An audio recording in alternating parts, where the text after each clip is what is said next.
The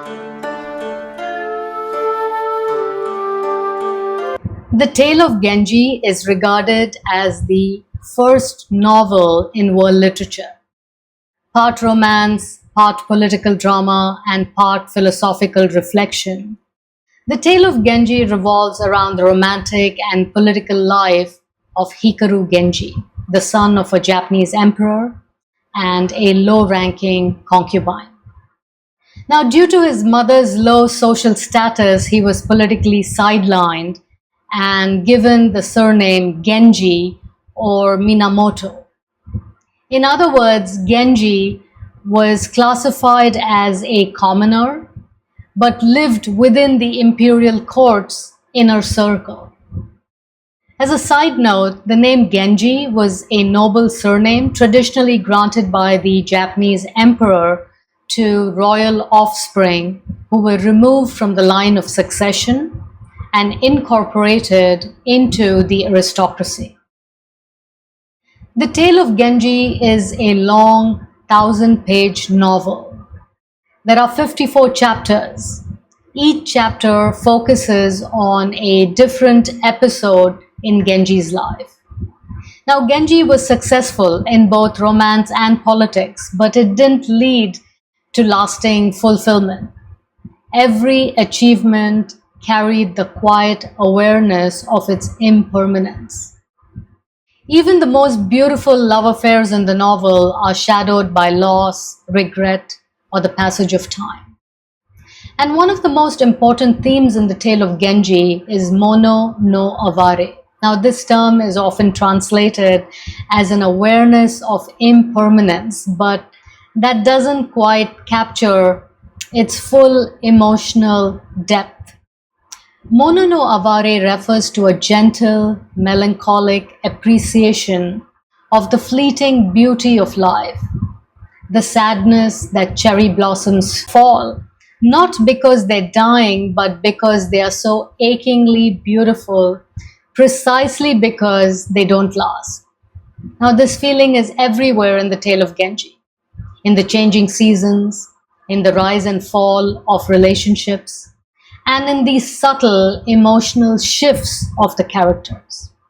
It's not just a theme, it's an entire worldview rooted in both Buddhist impermanence and Japanese aesthetic sensitivity. Now, in the Tale of Genji, the author, Lady Murasaki, explores human vulnerability with great psychological and emotional depth through the lens of mono no aware, and this concept remains central to Japanese culture even today. The Tale of Genji is not structured like a modern novel. It unfolds episodically, like life itself, with digressions, subtle shifts in tone, and layers of emotional nuance. There's no clear climax or moral. Instead, readers are drawn into a world of mood, where the seasons, colors, and scents reflect emotional states. Genji is neither a hero nor a villain. He is a character shaped by a culture far removed from our own, one where the boundaries between right and wrong were guided more by aesthetics, emotional sensitivity, and karmic consequences than by modern moral frameworks. His story reveals how desire, beauty, and impermanence are deeply intertwined in the human experience. At its core, the Tale of Genji is about the fleeting nature of love, beauty, and power, a theme deeply rooted in the Buddhist concept of impermanence. The original 11th century manuscript does not exist, but there are hundreds of manuscript copies of varying reliability. Now, the novel has an abrupt ending, and it's unclear if this was intended by the author. 1,000 years later, the Tale of Genji continues to resonate, not just in Japan, but across the world. Why? Because at its core, it's a deeply human story. It's about love that doesn't last, beauty that fades, power that's never enough, and the quiet ache of memory and mono no avare that reminds us how fragile and precious life is. In Japan, the tale of Genji is everywhere. School children study it, artists illustrate it. It's been adapted into theater, anime, silk screens, and even modern novels. In Kyoto, you can even walk through the Genji Museum. Now, this pair of folding screens depicts a few scenes from the tale of Genji. Even though they take place at different times in the story, the selected episodes are set in one continuous landscape. On the far right, the baby Genji is presented to his father, the emperor, for the first time. Across the bottom left screen, court ladies argue about which season is the most beautiful. In the upper left corner, Genji and his love, Murasaki, share an intimate moment in front of a charcoal grill. The overall character of the screen suggests that they were intended to be part of a bride's wedding trousseau. But beyond its cultural legacy, the novel invites us to ask timeless questions. What does it mean to live well in a world where nothing lasts? How do we find meaning in relationships that are as delicate and as doomed as cherry blossoms in the spring? For historians, the tale of Genji provides an important window into the lives and attitudes of the aristocracy, social rituals, gender dynamics, and elite culture during the Heian period. If you're reading it for class or just to experience something beautiful and different, the tale of Genji is waiting. But to truly understand the tale of Genji, we must understand the historical context in which it was written. Step back in time over 1,000 years to a world of silk robes, calligraphy competitions, and moonlit poetry contests. That's Heian Japan, a period named after the imperial capital Heian-kyo, now known as Kyoto. The Heian period lasted from 794 to 1185. It was a peaceful era. It was a time of great cultural and artistic achievements. In Heian-kyo, the capital of peace and tranquility, Japan's aristocracy pursued an ideal of aesthetic refinement known as miyabi. Music and pilgrimage played important roles in the cultural and spiritual lives of the Japanese aristocracy. Music, especially elegant court music, was a symbol of sophistication and aristocratic refinement. Aristocrats were expected to be accomplished in playing musical instruments. Genji himself was a talented musician, and his performances charmed lovers.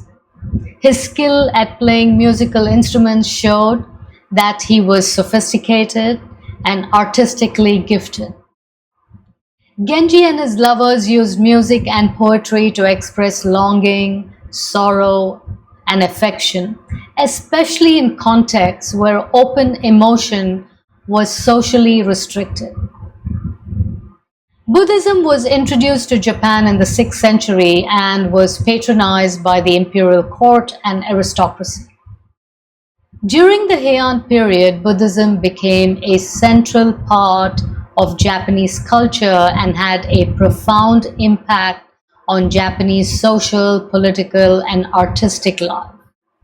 Now, one of the most significant ways in which Buddhism influenced Japanese culture during the Heian period was through the creation of new art forms, such as the construction of temples and the production of religious texts. Buddhism also played a role in the development of Japanese literature, particularly in the writing of fiction or monogatari. Buddhist monasteries became centers of learning and education, and some monks even held important positions in the imperial court. Buddhist chanting and music were believed to have karmic resonance, influencing rebirth and spiritual purity. Pilgrimages were often lavish affairs involving processions, poetry, and musical performances. Pilgrimage was both a religious act and a form of elite leisure and aesthetic expression. In the Tale of Genji, Buddhist chanting and other spiritual music appear in scenes of mourning, illness, or religious retreat. Characters went on pilgrimage to temples or holy sites during times of emotional distress or to seek spiritual guidance. For example, after the death of Aoi and during other emotional upheavals, Genji visited temples, performed last rites, and went on pilgrimage to cope with grief. Pilgrimage settings, temples, mountains, and remote landscapes provided poetic scenery that deepened the emotional tone of the story. Characters often composed poems during these journeys, combining spiritual reflection with aesthetic beauty. But beneath the pilgrimage, poetry, music, and perfumes was a tightly controlled world. Political power rested not with the emperor, but with aristocratic clans, especially the Fujiwara, who married their daughters into the imperial line and ruled behind the scenes as regents. The powerful Fujiwaras controlled both Heian politics as well as cultural production. So it's not a coincidence that the author of the Tale of Genji, Lady Murasaki Shikibu, was an aristocratic woman from the Fujiwara family. Now there are over 400 characters in the novel, but Genji is the only one who has a name. His name is Hikaru Genji, which means shining Genji. All other characters are referred to by their titles, their birthplace, or flowers. The author herself, Murasaki, is the name of a flower. In other words, Murasaki is not the real name of the author. It's a pseudonym. Murasaki is also the name of a female character in the novel. Shikibu is a reference to the official position that the author's father held in the Bureau of Ceremonial Affairs. He was also a provincial governor and a scholar.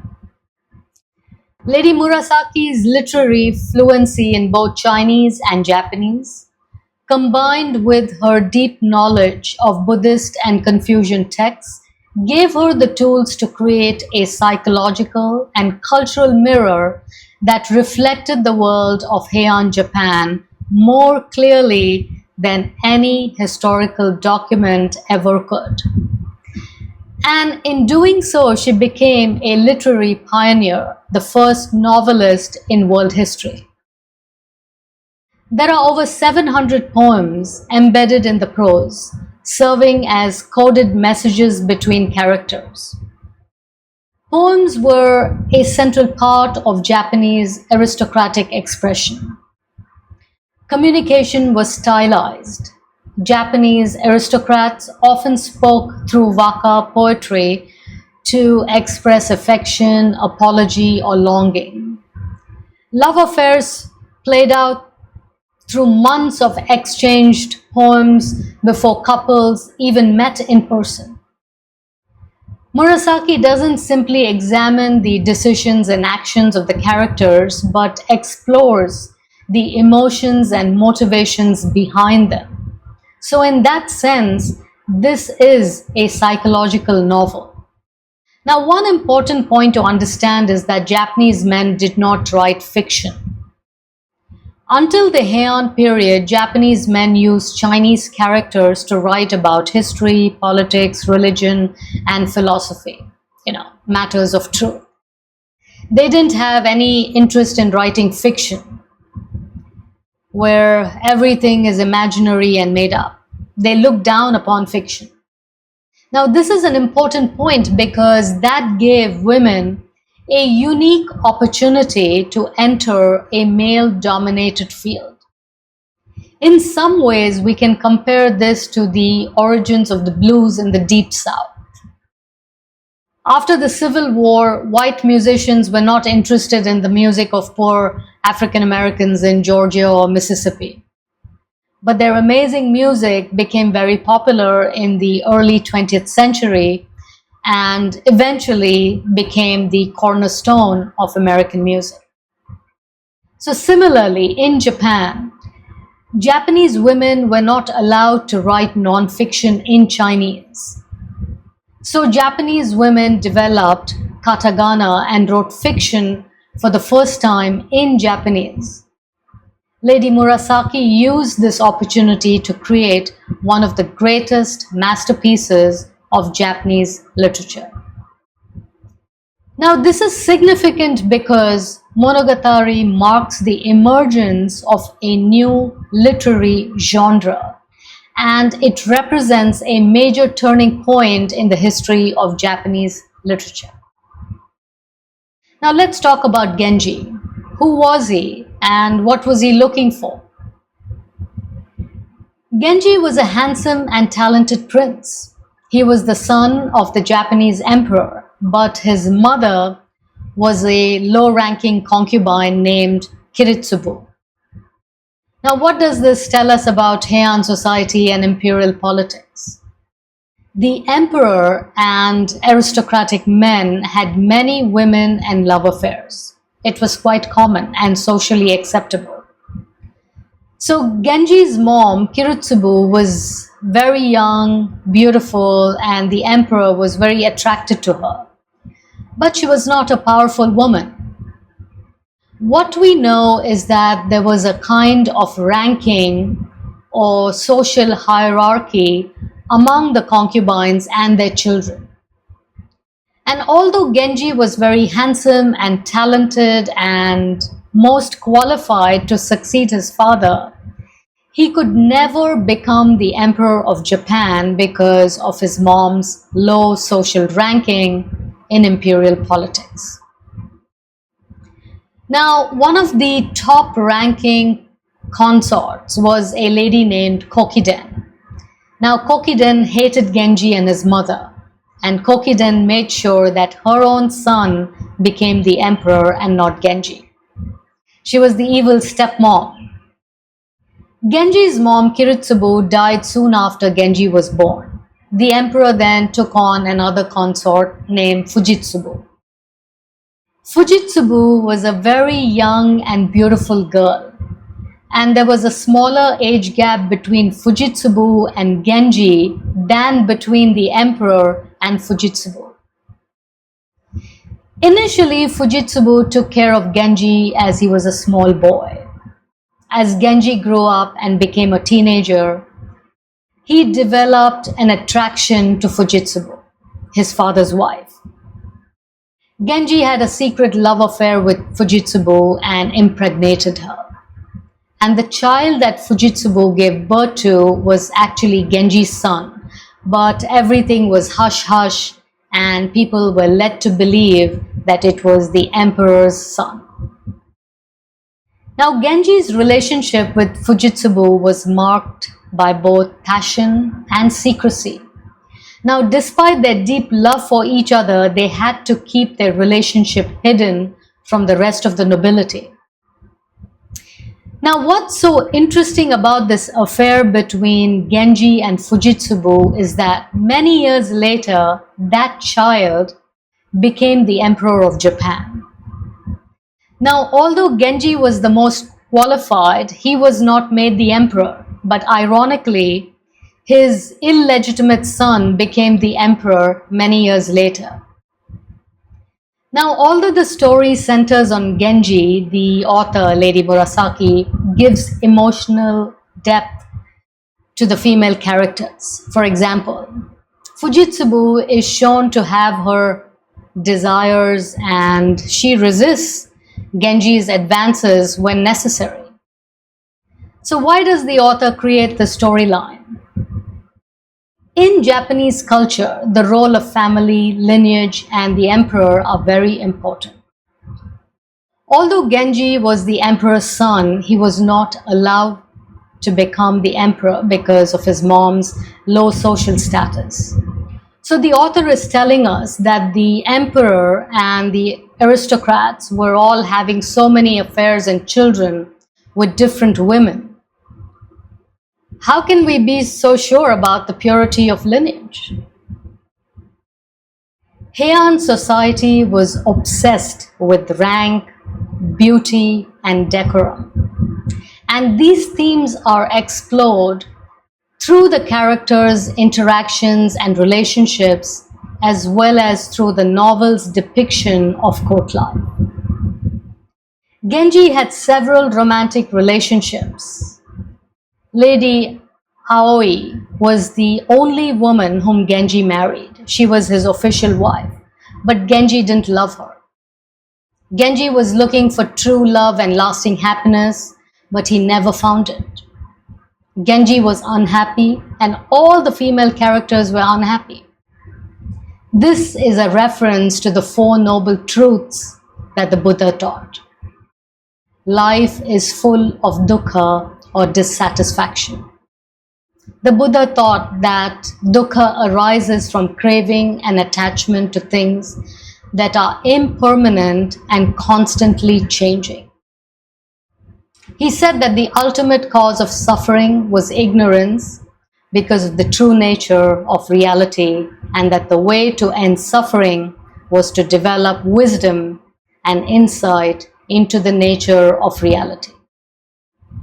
Genji was a handsome man who had many lovers, but he was never happy because all the things he pursued were impermanent. Even love does not last forever. After Genji's death, the narrative shifts to his descendants, who are less admirable, more conflicted, and ultimately more spiritually lost. Women in the later chapters increasingly turn to Buddhist renunciation after being hurt by love. Now the message is subtle but powerful. Desire is compelling, but ultimately it leads to disillusionment and the need for spiritual release. The tone of the final chapters is quieter, colder, and more introspective, reflecting loss, unfulfilled love, and spiritual longing. There's a strong sense of decline and the passage of an era. The women in these chapters, like Ukifune, experience emotional suffering and eventually turn to Buddhist renunciation, reinforcing the Buddhist sense of life as illusion. Ukifune is the only female character from the next generation who says, "I'm happy." After going through some difficult and unpleasant challenges in life, Ukifune joins a Buddhist monastery, and there's a sentence in that chapter that says, "Waves of peace flowed over her." Now this shows that she was in a happy and peaceful place. Ukifune figured out how to overcome dukkha in life by following the teachings of the Buddha. The Tale of Genji contains several references to Buddhism. The concept of mono no aware, which refers to the impermanence of everything around us and the sadness that arises from the uncertainty of life. And this concept of mono no aware is expressed through the characters, including Genji, who is deeply affected by the fleeting nature of life, love, and beauty. And the role of Buddhist priests and monasteries is also a prominent theme.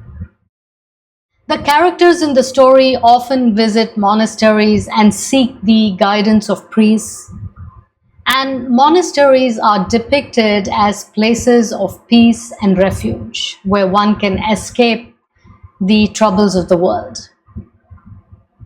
Mono no Aware in the Tale of Genji is not expressed through dramatic events, but through subtle, poetic moments where beauty and sadness coexist. Whether it's the sudden death of a lover, the fading of youthful beauty, or the quiet realization of love's limitations. The author uses emotionally charged stillness to evoke an awareness of time's passage. It is this sensitivity that gives the novel its lasting emotional depth and makes Genji a masterwork of Mono no Aware.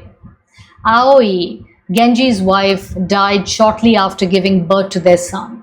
Aoi and Genji's marriage had been emotionally distant, but her death brought an intense wave of sorrow and regret. Notice the poetic contrast. The joy of new life, her son, exists simultaneously with the sorrow of death, a classic example of Mono no Aware. Now, throughout the novel, nature is used to mirror human emotions. Autumn leaves, fading blossoms, mist, and moonlight. They're all symbolic of ephemeral beauty. These elements appear during scenes of romance, parting, or death, intensifying the emotional resonance through their fleeting nature. The novel also explores the theme of desire, which is depicted as both a positive and negative force. On the one hand, desire drives many of the characters' action and provides a source of pleasure and fulfillment. On the other hand, it also leads to jealousy, betrayal, and other negative consequences. The deeper significance of this novel lies in the Buddhist concepts of impermanence and constant change. Everything in the universe is changing constantly. Nothing lasts forever, not even love or beauty. Now, through the life of Genji, Lady Murasaki explores these ideas. The concept of karma weighs heavily on all the characters in the novel. They're absorbed in their own karma from which they seek release. Everything in existence is karma, evolving from a past that predetermines a present, which in turn determines a future. Now, Genji's numerous love affairs, some of them with much younger women or in unequal relationships, can come across as morally troubling. And this seems to be a common issue when teaching the tale of Genji to Western students. That's precisely why we need to fully step into the world of Heian court life, where emotional expression, aesthetics, and karma were viewed very differently. During the Heian period, romantic relationships were expected among aristocrats, not just for procreation, but as a central part of emotional, aesthetic, and even spiritual life. The ideal Heian lover was sensitive, poetic, and skilled in music and calligraphy. Falling in love, expressing longing, mourning loss, this was part of being a cultured person. Genji's love affairs then are not just about physical desire. They are about seeking emotional and aesthetic experiences in a world where nothing lasts. There was no concept of exclusive monogamy as the moral standard for Japanese aristocrats. High-ranking men were expected to have multiple wives and lovers.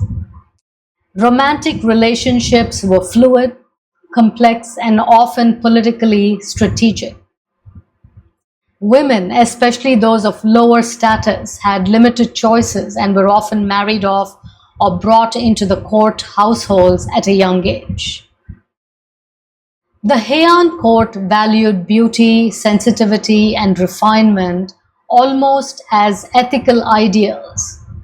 And Genji was admired not just for his looks or rank, but for his emotional depth, his ability to compose poetry, and his sensitivity to the moods of others, even if he failed at times. His affairs often ended in regret, longing, or loss, which are not signs of success but of the emotional costs of desire and attachment. Genji is not a hero in the Western sense. He is a tragic figure. His charm and desires brought him beauty, but also suffering and sorrow.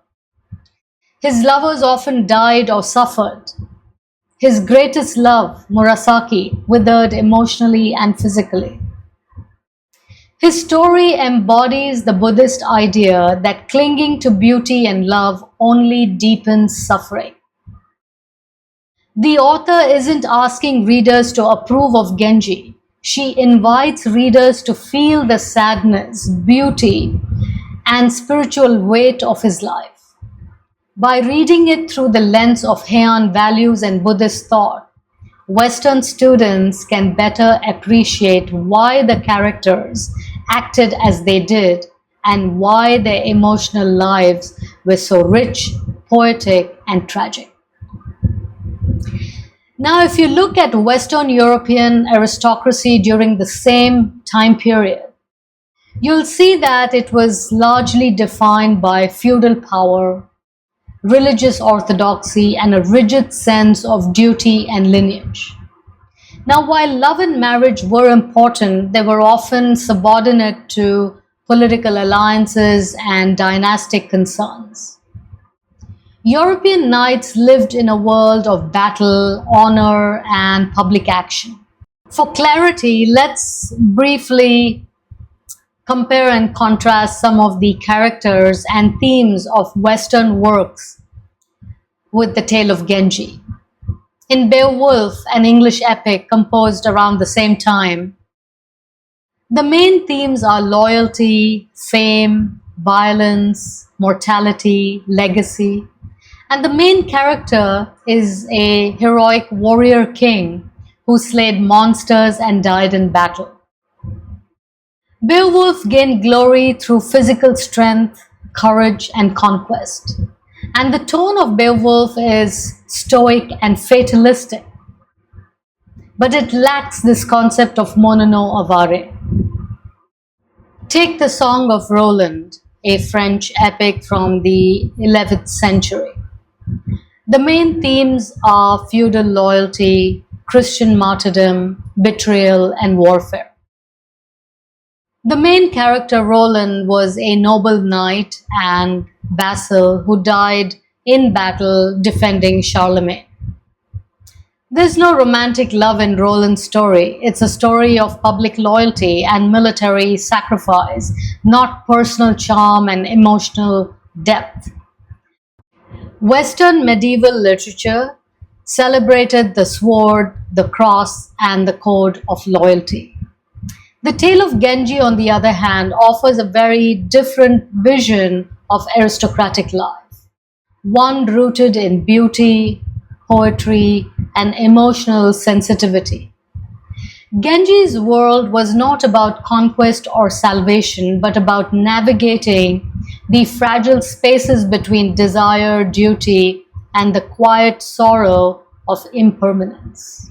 For students raised on the tales of knights and saints, Genji may seem decadent, but in the Heian court, the ability to feel deeply, to compose verse, and to recognize the fleeting nature of love and life was the truest measure of a cultivated soul.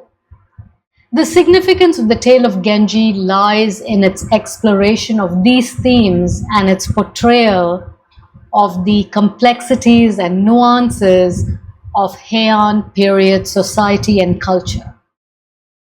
The novel provides valuable insights into the history and culture of Japan, while also speaking to universal themes and experiences that continue to resonate with readers today. This is why the Tale of Genji remains an enduring masterpiece of world literature. Hope you enjoyed this brief lecture about the Heian period and the significance of the Tale of Genji in world history and world literature. Thank you.